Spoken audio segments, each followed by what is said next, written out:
founder of FinanceLIP. Dr. Charles is a financial consultant. He's an author. He's a real estate developer. He's also into agroforestry. He's a good farmer. He's a Rotarian. He's a husband, a father to so many wonderful children. So he comes to you for financial topics that he is going to take us through tonight, this morning, on 25th of September 2024. We are having money myth and fears. Just want to know, just a minute to see if people are there. Hello, good morning. Are you there?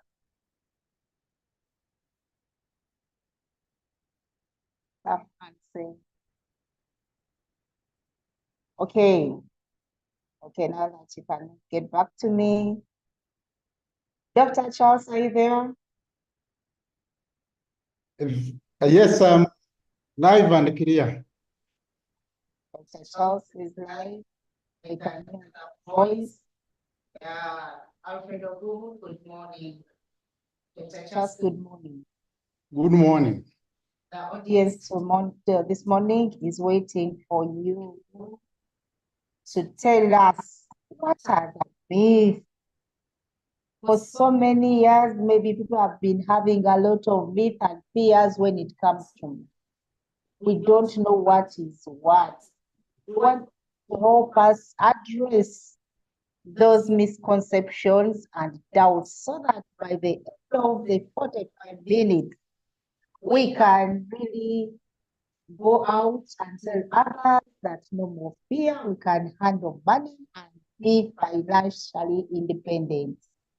Dr. Charles, please go ahead. A very good morning to all of you. I hope you are well. Today is an exciting morning. Where I am, it's a little warm. I don't know about where you are, but where I am, it's a little warm. And I'm very excited to share with you in the next 45 minutes or thereabout on the money myth and fears, in an effort to address the most common money misconceptions that people normally deal with. Today, we'll deal with why money myth and fears, and we'll focus on just 5 reasons why we need to deal with money myth and fears.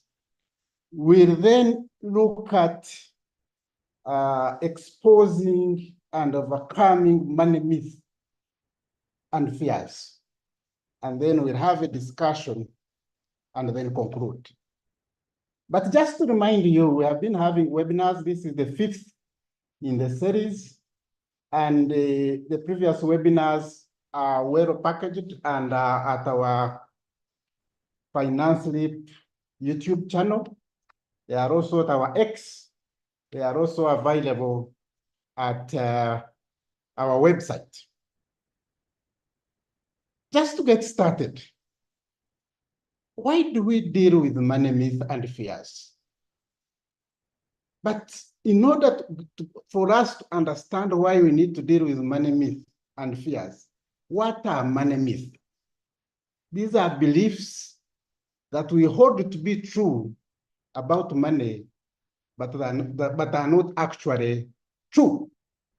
So in that context, it means there are many things we think are correct about money, but are actually not. When we turn to fears, these are worries or doubts about money. And we'll be focusing on why do we have these myths? Why do we have these fears in this first part of the series? So the first reason why we need to deal with money myths is we need to enhance our financial literacy. When our financial literacy is low, chances are that we tend to believe what other people say. We tend to pick what is in the crowd, and sometimes what is in the crowd is not necessarily accurate and correct. And therefore, when we deal with money myth, we enhance our financial capacity to deal with a number of financial issues. Then, when we deal with money myth, we have potential to minimize errors in our financial decision making. Because some of the decisions we make are based on what we know. And if what we know and we think is correct is actually not correct, then chances are that we will be able to make a wrong decision. Therefore, when we deal with the myth, we'll be able to deal with minimizing errors around finances. We also need to protect ourselves against scams and misinformation. There are so many scams that are around us. Some people are told when you put your money here, it will multiply 7 times in 1 month. Some people are told when you put your money here, in 1 year, you will get 10 times what you have put here. We need to be careful about those. And we can only deal with that when we are able to know the principles and the myth around money, and we have dealt with the fears that are around money. The fourth aspect is that when we handle the money myth, the things we believe are correct but are not correct, then we strengthen and improve our financial confidence. What does confidence do? Confidence empowers us to be able to look at something logically, to look at something with facts, to look at something with confidence, not hearsay, not what we have been taught, not what we have been informed about. And when our financial confidence improves, then we are able to make better and well-informed decisions. We are also able to improve our capacity to deal with any financial challenge that actually comes along us, because we have confidence in the knowledge we have actually around money. The number 5 is that it will facilitate financial growth and improvement. Some of the things that limit us from improving, from making changes in our lives, are these myths and fears. These myths and fears tend to hold us back. They hold us back and keep us not progressive.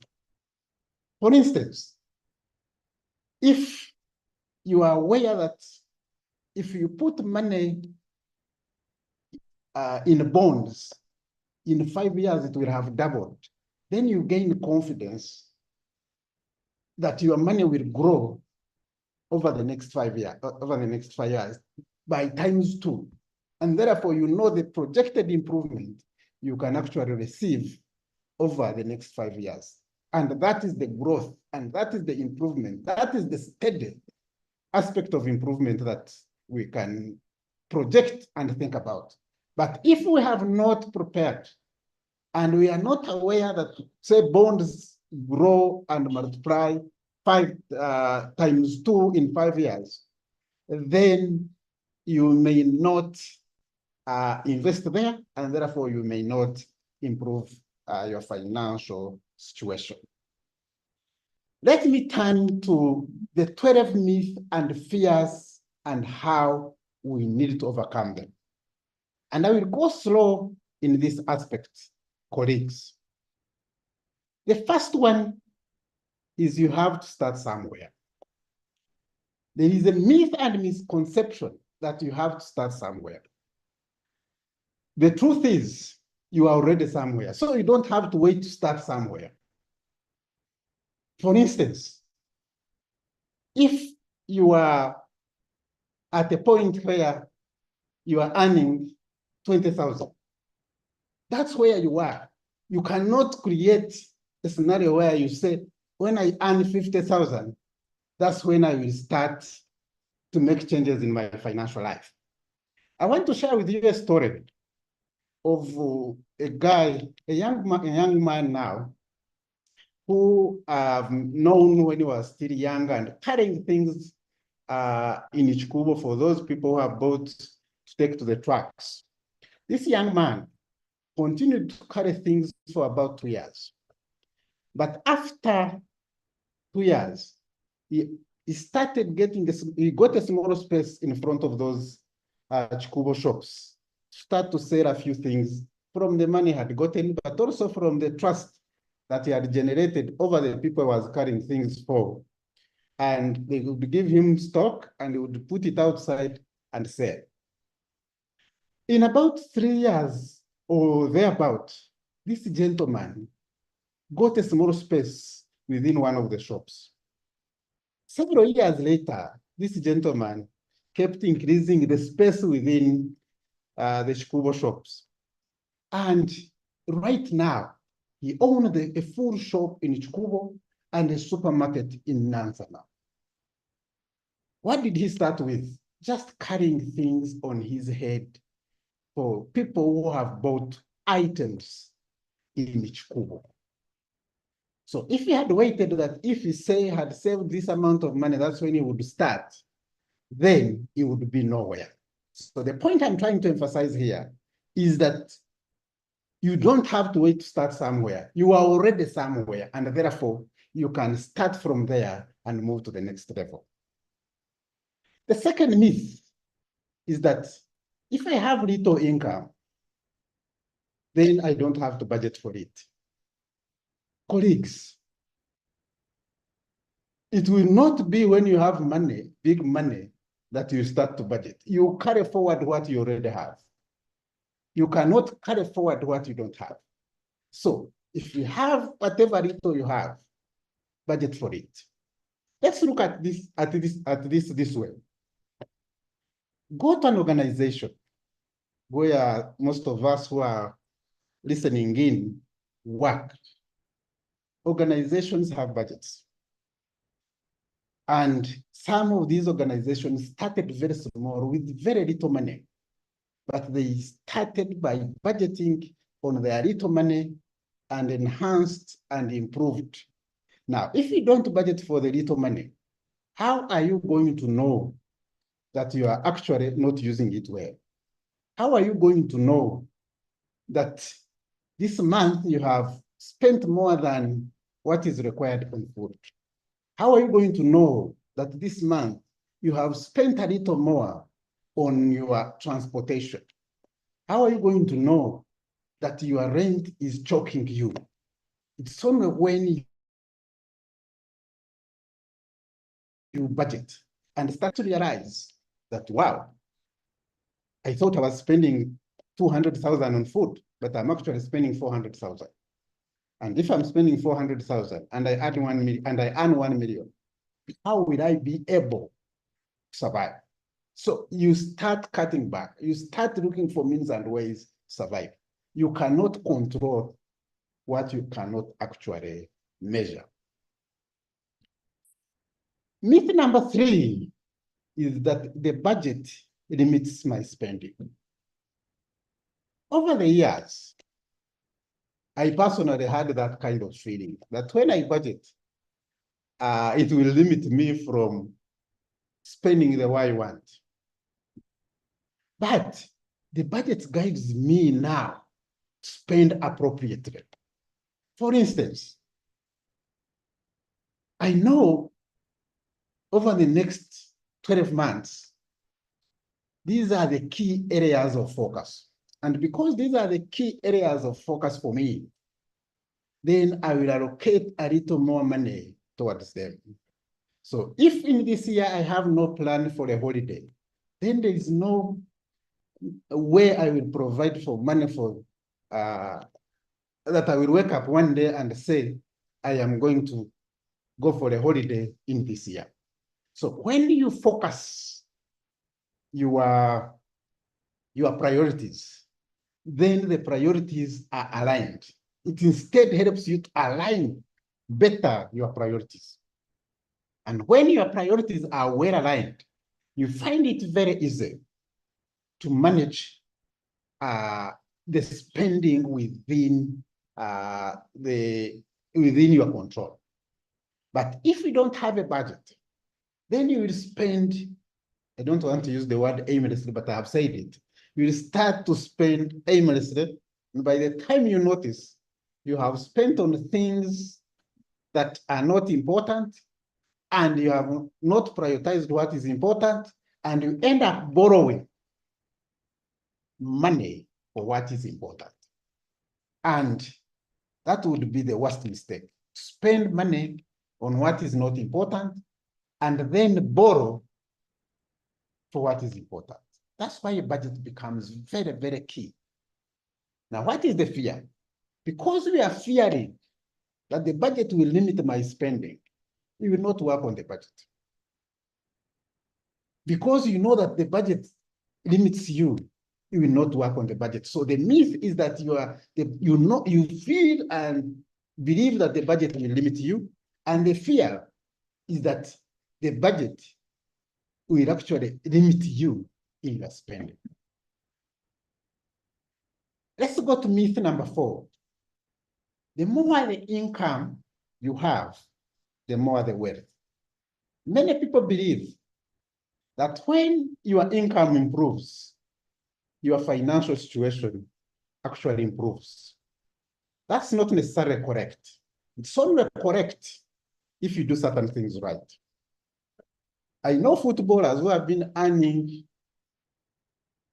50 pounds a week, 100,000 pounds a week, and are financially broke. So they were earning more money, but they were not building it to create wealth. So if you have little income, and you actually think that when you get more income, you will improve financially, that's not necessarily correct. Because if you earn 1 million now and spend 1.1, then there is a problem.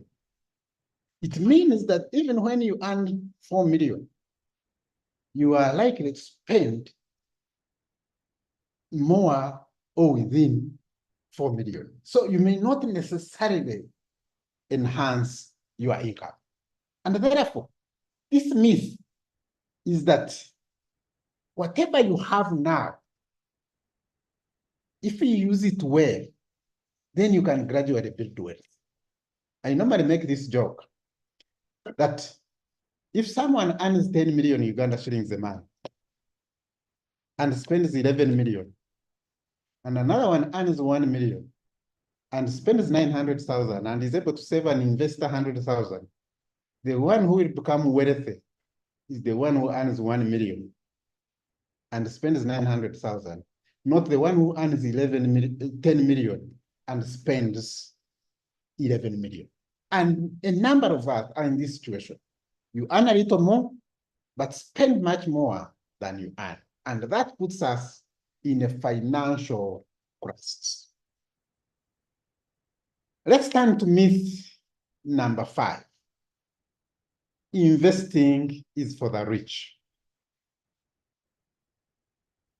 At another age, this feeling was there that when my salary is still very small, how can I put some money towards investment? That it is the rich who should be invested.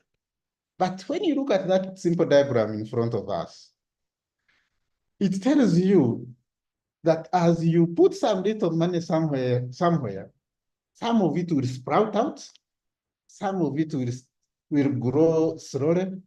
But when you have put small things in multiple places, then you are able to,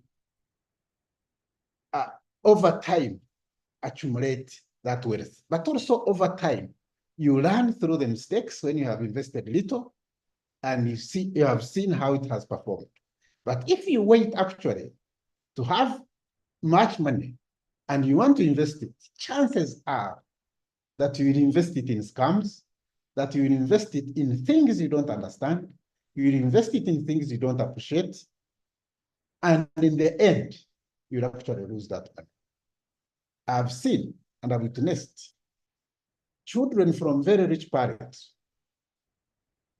who have actually inherited a lot of money and have put it in gambling and have put it in things that they think work, but they find that they don't work. And by the time they notice, they have used a lot of money and they have lost a lot of money. But if they had put small, and monitored how those perform, then they would have made a significant change over time.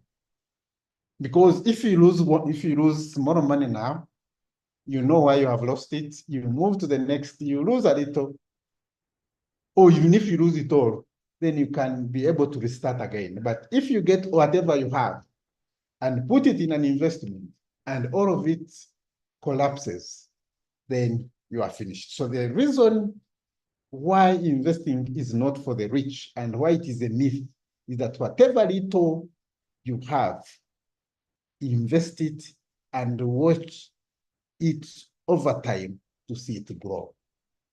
I want to move to the next one.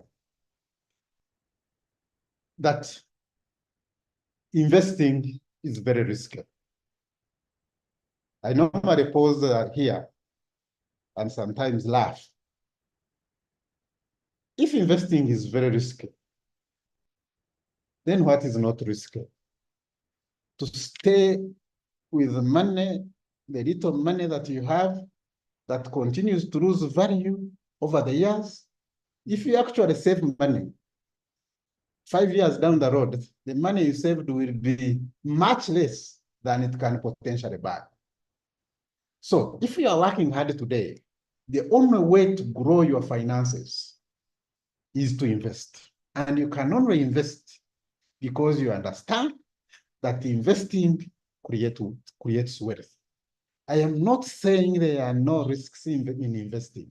The risks in investing are risks like in any other field. There are risks at our jobs. There are risks at our homes. Have we refused to go home because there are risks at our homes? Have we refused to get employment because there are risks of even a dismissal? There are risks of even the project closing. There are risks. Have we feared to go to our workplaces because there are risks? So investing is the same. That the important thing in this aspect is that you have to appreciate and understand how and where you are going to invest, and gradually put in the little that you can put in, and over time, you start to prove that this is actually a myth, that investing is not actually risky.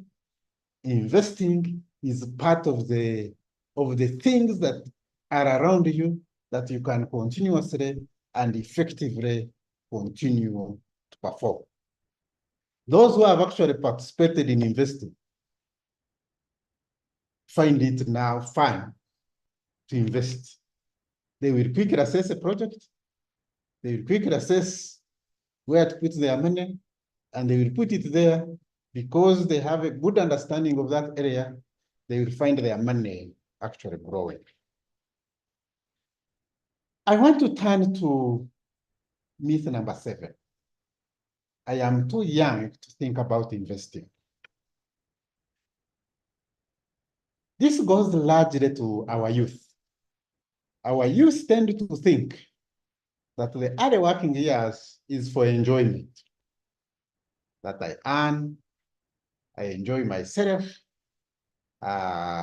This is the best time to get best value for money by going to every junction, to every joint, by going to every hanging place, because I have no responsibilities, no serious responsibilities yet. I just want to tell you that colleagues, like Robert Kabusenga once said, when you do that, when others who chose to invest are enjoying the benefits of their investment, don't start to create another myth that these were very lucky, that these were very fortunate. These were blessed that why am I first I've been earning money and my money is not actually growing. It's because you have not put your money to the right cause, you have not put your money to the right places, you have not put your money to the right causes. I'm not saying all the people who put their money are investing succeed in their investments, but the majority who invest and plan early actually succeed because they build habits over time that create an environment for investing. You can imagine, I was coaching recently a retired guy who was asking about where to invest at age 60 when he has gotten his retirement package. So I asked the person, where have you been investing so that you boost the investments you have been making so that you enhance the profitability? Because how do you start learning at age 60 about investing? It's a bit late, but as usual, it's never too late. You can still learn and do something. But why do you wait to the last minute to start thinking about investing? So I challenge you, colleagues, that the earlier you think and plan about your investment, whatever small it is, don't focus on first building too much. Bonds start at 100,000. Start investing in bonds. Money markets start at 100,000. Start investing in them. These are unit trusts where you can put your money and you get returns. A seedling or a tree seedling costs, the best seedling costs about 500 shillings. But the ordinary seedling is about 50 or 100 shillings per seedling. So if you plant some trees with whatever little money, if you have a piece of land, then you are beginning early to invest. And you will over time start to see that these small investments will turn into significant and material income for you. I want to turn to the next one, number 8, that I'm too young to think about retirement.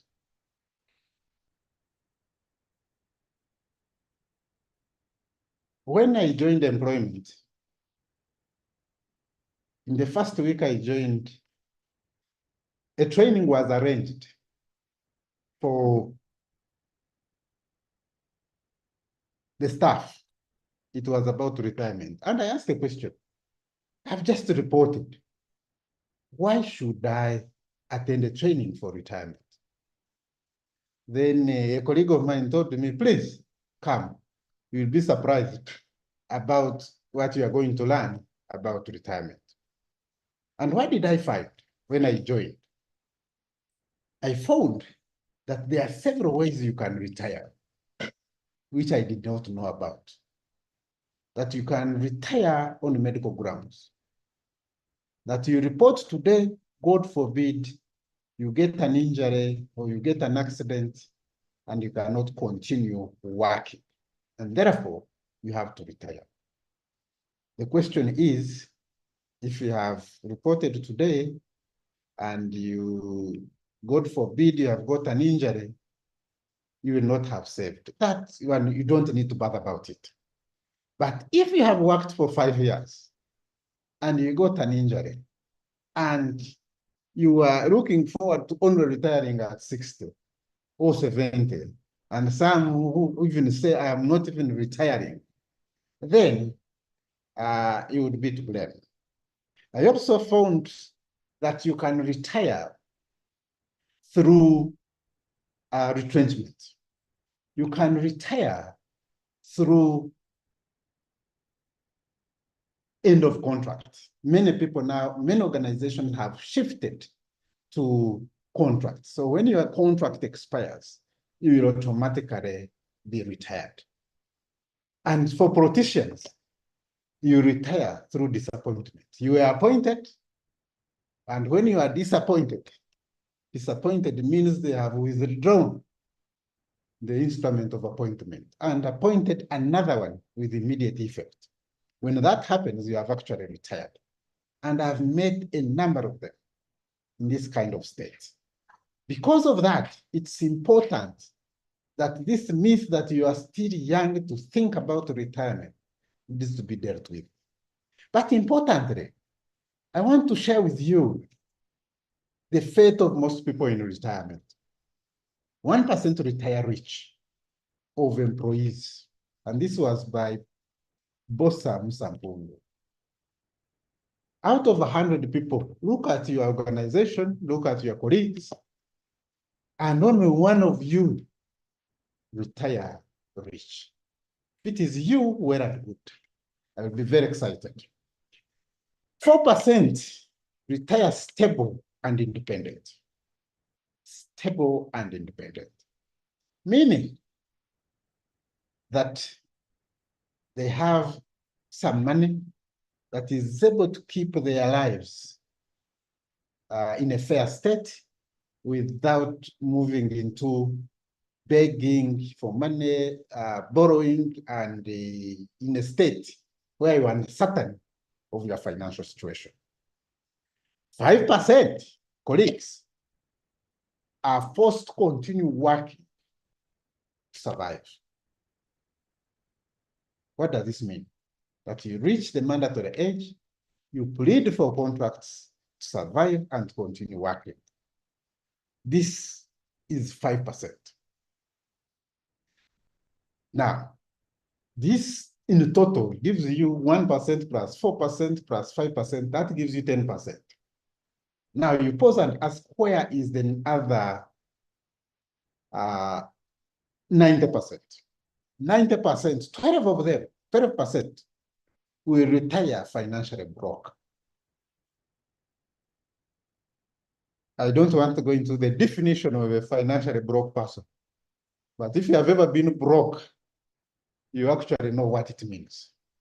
It's a bad state to be broke, particularly financially broke. Sadly, 29% will not be alive by the time of retirement. That is, if the assumption is age 60, 29% will not be alive. And the worst part is that 49% will retire as financial dependence on family and friends. For the young people, would you want to retire in the 49% of the dependents? How are we going to struggle to fall within the 5%, the 1% rich, the 4% financially stable and independent? It means we have to change our perspectives early and start working on improving our lives. Unfortunately, some may say, I may not be alive by the age 60, so I may also be falling in the 29%. You are not God. You don't know whether you'll be alive by the age 60. And therefore, if you plan that you will be alive by age 60 and you are not alive, that's not your problem. But if you think that you'll not be alive and you are alive by age 60 and you find yourself in the broke category or in the dependent category, it will be very, very, very painful to see yourself in that kind of state.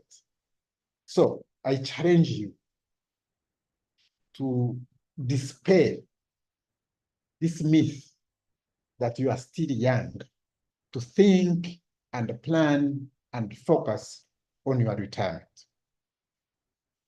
I want to move to myth number 9, that debt is very bad.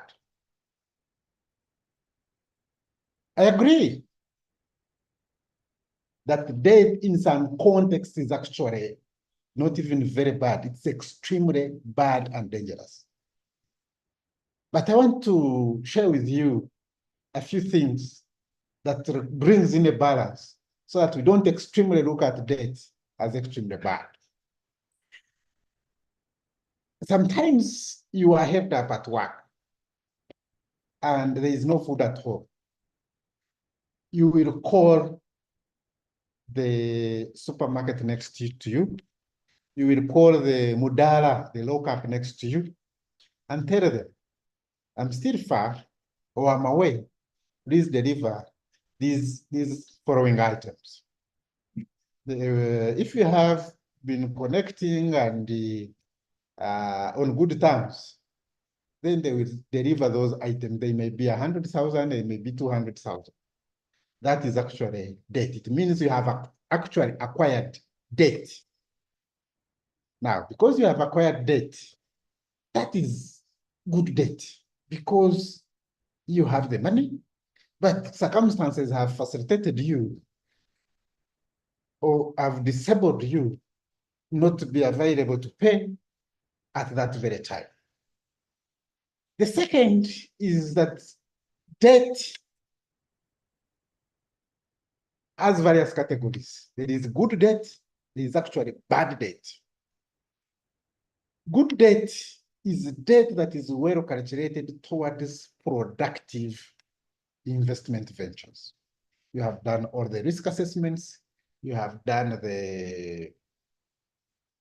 the projections, but also it's a small fraction of what your overall financial capacity is. For instance, if you are expanding your business has been around 10 million. Now you're expanding your business and you want to inject in some little more money and you borrow 1 million to add in. You know from the profitability that you are able to pay back that money with ease. But if you have been and your stock is 10 million and you want to get stock of another 10 million, you are going into the extreme and you may have your hands backed. So calculated, well-assessed debt is good, but most people have actually fallen in the trap of this myth that debt is extremely bad, and have actually not even used any of it to promote themselves. But there are those who have actually also gone into it thinking that debt is actually very good and have burnt their fingers. So it's an area that we have to cautiously look at and pay attention to.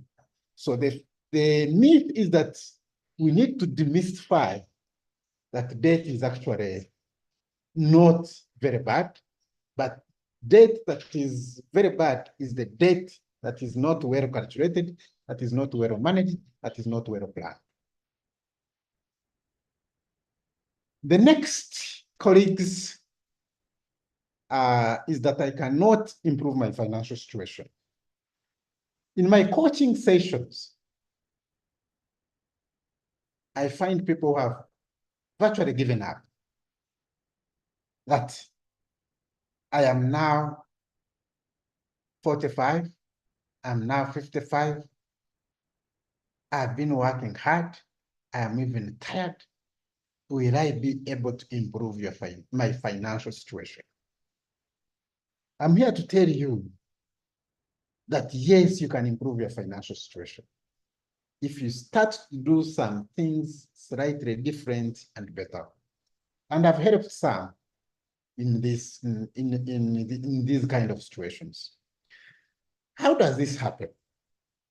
I have found a number of people who actually earn fairly moderately, whereby somebody is earning 3 million, 4 million, and sometimes 5 million.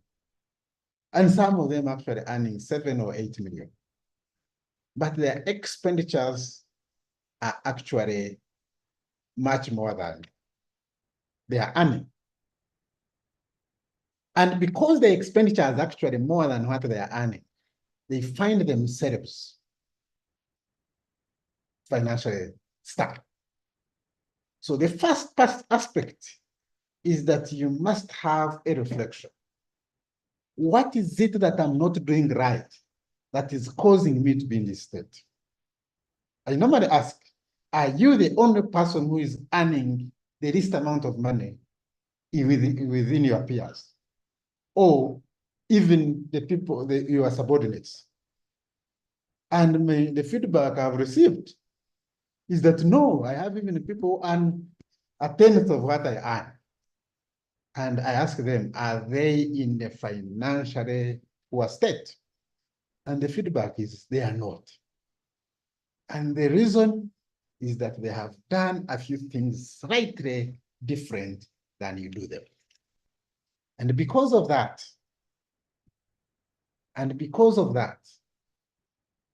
you can start to do certain things slightly different, and you will start to make a difference in your financial situation. So the myth that I cannot improve my financial situation is actually a myth. It's actually a belief that is actually not correct. And the fear is that with this kind of trend, I may end up actually extremely broke. And still, that fear can be dealt with if you change a few things within your financial operations. We may not cover many of them in this session, but some of them have been captured in my books. Some of them are captured in other webinars. Number 11 is that my partner handles finances, so I don't need to be involved. In my engagement with couples, I have found that when one partner becomes very active and appreciates these resources, the other partner withdraws. And that's where the myth tends to come in. We are making several assumptions that the other partner will remain putting enough time and attention. Number two, that the other partner will remain with us forever, that the other partner will remain stable like he is or she is. And because of that, we tend to get laid back. I want to challenge you that, colleagues, the better we strengthen ourselves individually in the way we look at finances, in the way we manage finances. Because if one partner knows how to control finances very well and the other does not know, then the other partner will be strained, because this one will spend the way she wants or he wants, while this one is spending in a manner that is prudent. So please spare some time to allocate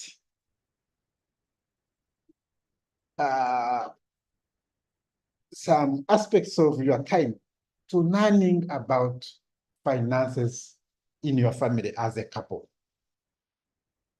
The challenges I've dealt in my coaching sessions largely stem from couples, where there is a tendency of feeling that one is mismanaging and resources, and suddenly one creative and productive in the creation of wealth for the family. So I challenge you that we need to create some time to continue enhancing your skills towards better management of finances.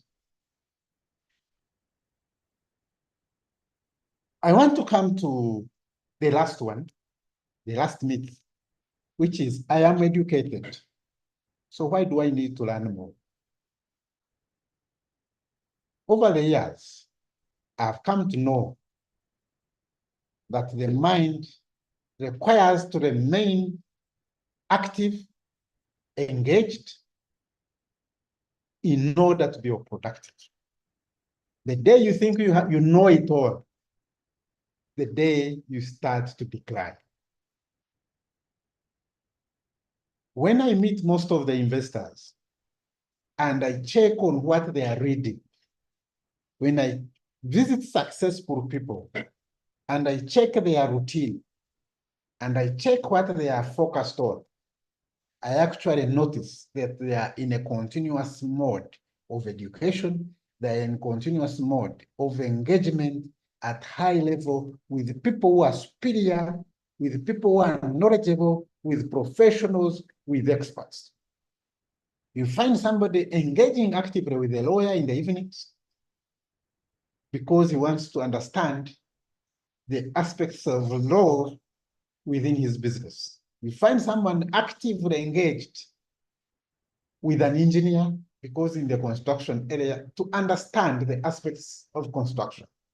Now, if you are not actively engaged in aspects of personal finances, which you are aiming to improve, how will you actually work on improving them? Most of us are seated and relaxed in that chair that you see there and thinking things will improve, things will be slightly different, things will work themselves out. Unfortunately, it's through the acquisition of knowledge, it's through taking actions, it's through making errors and correcting them that we begin to become better, that we begin to become different. So the myth in here is that because I have a degree,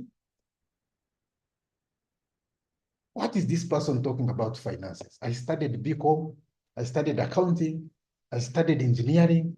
What is this person talking about? There's no message in here. But you can pick it from a book, you can pick it from an article, you can pick it from a program on YouTube, you can pick a lot in the several options that we have to learn. I want to conclude with a message that you need to imagine what is not true that is actually affecting you. Look around and see the many things you actually thought were true and are not actually true. You will be amazed of those many things you actually believed were correct. But unfortunately, you found they were not correct. The same applies to finances. I want you to identify 3 myths. There are many forms of myth around finances. I just picked 12 to share with you today, but there are very many.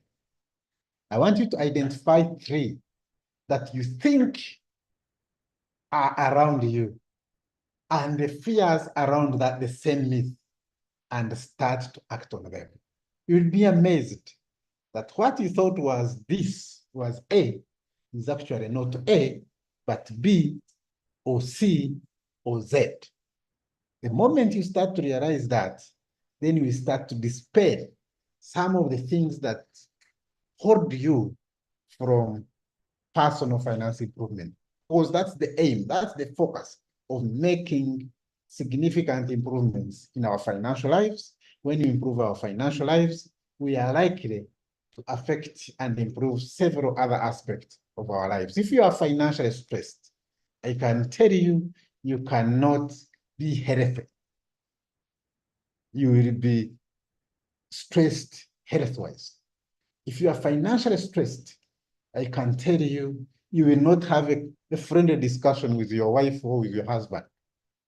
So this is an area that we need to pay attention to so that we can make changes in our financial lives. If you pause and ask yourself, you will reflect on some of these statements. That if you waste money, you will run out of money. If you waste time, you will lose part of your life. What do I mean here? If you waste time doing things that are not creating improvement in your life, then you realize later that you have lost time and you are trying to catch up. And in the effort trying to catch up, you will either get strained, you will get constrained, and sometimes you may never catch up. There are things that once gone, you never get back. And if you waste anything, you lose something. Even if you forget any, remember this. I want to thank you and leave you with a quote that the man who does more than he's paid, that the man who does more than he's paid for will continue to be paid more than he does. This was a quote by Napoleon Hill. I want to thank you, and I want to request that we have an engagement and discussion and have reflections on these aspects. I thank you, and I hand over to the moderator, Brenda, including today for Dr. Robinson Ogwang. I want to thank you all, and I want to thank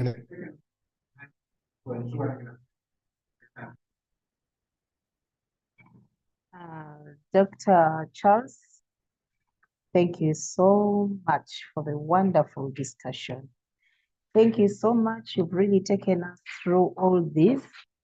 I've learned a lot that we've been having a lot of myths, a lot of fears.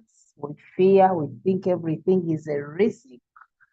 With fear, there is always scams that are coming up saying, oh, Madison, thank you for joining. We always be here thinking that money, that we are too young to invest, that things are not easy for us, that the world is not favorable, that I'm too young to retire. Those are all myths. I've learned that myths are all over. And now, what can we do? I'm here waiting for questions. So far, I have one question from Robert, Dr. Charles. There is a question from Robert. He's asking, what is investing? He says, what are the indicators? What are the indicators of investing? As we wait for many other questions to come in, let us handle that. Thank you so much, members, for joining in. Thank you for telling your friends to join in. This was a wonderful discussion done by, you can also follow us on our YouTube channels. The discussions are always there. Just in case you missed one webinar, you can really get us from our YouTube. It is FinanceLIP, and you see all these wonderful discussions which are very educative. Thank you so much, Doctor. Back to you. What is investing, Doctor? Okay, thank you so much, Robert, for your question. What is investing?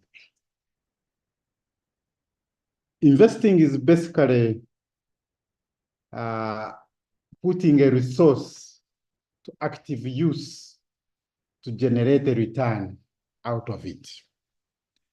Now, you can invest in yourself to improve your quality of life. You can invest in yourself to improve your financial situation. You can invest money to generate a return out of that money. Now, the issue around investing is that first, you have to have an idea and something that you are looking towards in terms of becoming better. So it means you are at point A, you are looking at some growth within you or around you to move to point B. So you identify things that can enable you, support you to move from point A to point B. And point B is a better point than point A. You will have grown and improved in terms of getting a better return from what you actually had before.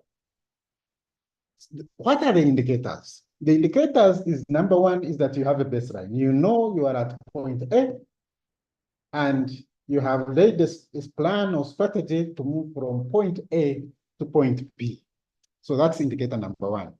Indicator number two is that you will have measures to know that you have actually moved from point A to point B. How are you going to know that you have created change? It means you are saying my income has been 100,000 a month. I want to improve my income to 200,000. So if you move to 120, then it's an indicator that you have invested in yourself or in searching for how to improve, or you're doing something slightly different that has generated a return. You have negotiated with your employer to improve your income and that kind of thing. So you have invested in that journey to improve. But focused on money investment, we are talking about growing from a particular point, which is been not saving, I want to save and invest. So you have moved from just not having money aside, to putting money aside, and putting money to productive use.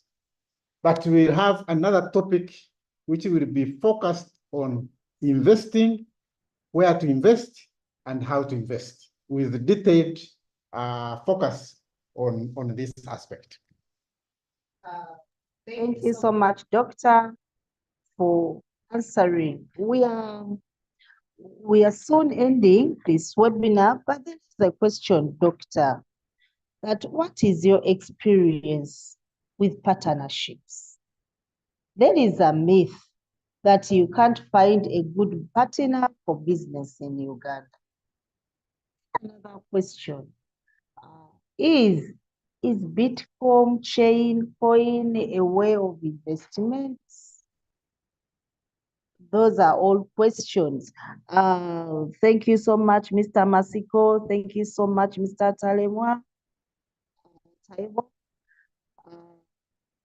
There is Grace. Grace is asking, should I consider paying school fees as investment?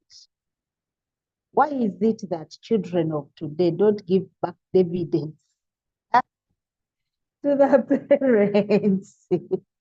As a planned children. Thank you so much. That means that you've been attentive and you've been in class. It has shown us that you're always in to learn more. Doctor is going to start with Mr. Masiko Dennis when he asks, what is your experience with partners? Doctor, what is that experience? Thank you so much, Brenda, and thank you so much for all the questions. My experience with partnerships in Uganda and in the region is that the majority of partnerships have not been successful, but there are also several partnerships that are a success. But the numbers of successful partnerships are not very many in our region. The numbers are much more in countries where there is more discipline, in countries where the laws are very tight, in countries where the habits are at high level. When you have less discipline, when you have less effective laws, then the partnerships are weakened. It means the moral fiber is weakened. Then the second is on Bitcoin. Yes. Bitcoin is another form of investment, but it's an investment that you need to first understand. Some people have earned from it. Some people have lost miserably from it. I know those, very few who have succeeded. I know those who have lost miserably. The people who have lost miserably are the majority. So it's a very, very risky area. If you are to invest there, you must spend some time to learn, but go in slowly, learn, understand, appreciate, because it's a billions of dollars investment worldwide. We cannot continue to say it does not work, because it is a growing industry. It means that there is a reason that it is growing. So you have to be cautious, because you can be part of those who are actually going and lose, because the majority have actually been losing. Now, the last one that I received was on whether school fees is an investment. Yes, say yes and no, because if they did not invest in me, I don't think I would be speaking to you, investing in you today. Oh, okay. So it's an investment in that context that we have to nurture people, particularly because we have been entrusted with the responsibility from the Lord Almighty. What makes it not an investment is that if you are paying school fees and thinking that the school fees is going to turn into your retirement package, that the school fees will turn into your son or daughter constructing a house for you, I would think that you are making a very, very high risk investment in that context. If you are projecting that the fees I'm paying will build for me the retirement home, then I would request that you tread cautiously in that line. That you are empowering somebody to be better. If in the process he is able to do that, well and good. If in the process he's unable to do that, then you should not say, I invested it for him to do this and this for me. I would think that you focus on empowering your children to be better within your means. Don't, which word should I use? I am looking for an appropriate word so that I'm not misunderstood.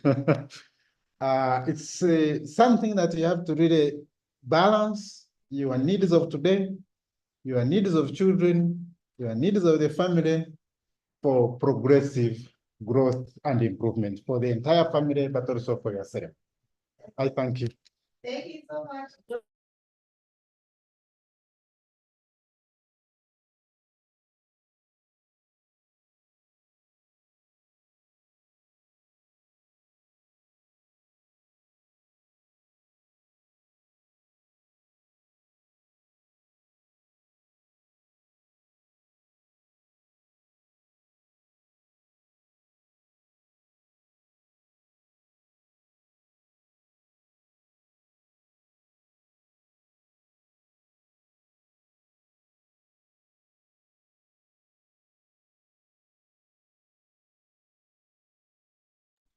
Thank you so much, Madam Suna.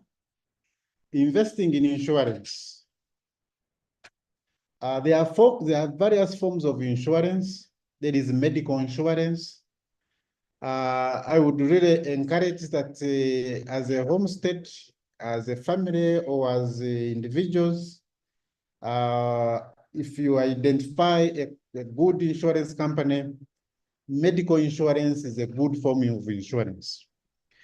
There are also several other forms of insurance. There is vehicle insurance, which is the third party, which is compulsory. That one you don't have an option, but there is comprehensive. For instance, comprehensive in a sense that when your car gets a problem, they are able to reinstate your car to its state when at the time it got an accident or it was stolen. The duty with insurance is that it's a small percentage that you pay annually, and it's from the poor that the unfortunate few who get affected will be compensated. The majority, of course, are poor resources that help to build the resource pool to help the unfortunate few. But if you happen to fall in the unfortunate few, then you will benefit from it. So as a principle, yes, I agree with insurance because personally I invest in medical insurance, I invest in car insurance. I have also invested in unit trusts, which are part of the insurance products. So I agree that yes, it is worthwhile in insurance. because there are some risks that we cannot actually deal with before us. Thank you. Thank you. Maggie was again clarifying on her question. She wanted you to talk more about life insurances, like saving insurances, retirement packages. Those insurances like Prudential one that give retirement insurance saving plans. Yeah. Thank you so much. The issue around insurance, particularly life insurance, is that it's a good thing to invest in life insurance because it provides some safety net. But it should not only be seen as the only option for you. So you need to have multiple ways so that the life insurance complements, whereby you have invested in some other assets in other areas, but you are complementing. Because if the only thing you have invested in is life insurance, then alone life insurance is not sufficient to guarantee your comprehensive insurance, your comprehensive aspect around managing yourself in periods when you are at a disadvantage. So I challenge you to, yes, invest in insurance, life insurance, but in addition, invest in other things which are around yourself, which are around your children, which are around putting some money aside that you can easily access and that kind of thing. So that the in life insurance is a top-up, is a supplement to what you actually to your pool of investment options. I thank you. Thank you so much, Doc. Thank you so much, Doctor. You've really answered us so well. Member, thank you so much for joining in. Thank you so much for the question. Thank you so much for following. We are closing up. I'm Brenda Rotale Jombwe, the moderator this morning. We thank you so much. Doctor, is there something that you wanted to tell viewers that have been on the webinar as we close this morning? Thank you so much. Our webinar series are monthly, so the next Wednesday, the last Wednesday of October will be our webinar the same time. We'll be sharing the topic, we'll be sharing the focus areas, and please feel free to join our WhatsApp group. We can answer some of the questions from the group there. Feel free to engage our site. We have resources that you can utilize. And we are in it together to make a difference, to make a contribution. Your comment may help someone. And we can connect through this forum. We have different skills, so let's use this forum to engage and connect in a manner that facilitates improvement. I thank you so much. I value your time. I value your contribution to this discussion and to this debate and to making our lives better. Thank you so much. Blessed day. Thank you. Someone was asking how to join the WhatsApp group. A link has been forwarded there. Please click on that link and you join the WhatsApp group. You can ask questions on our website, on all YouTube, Twitter, anywhere. Thank you so much. Have a good day. God bless you.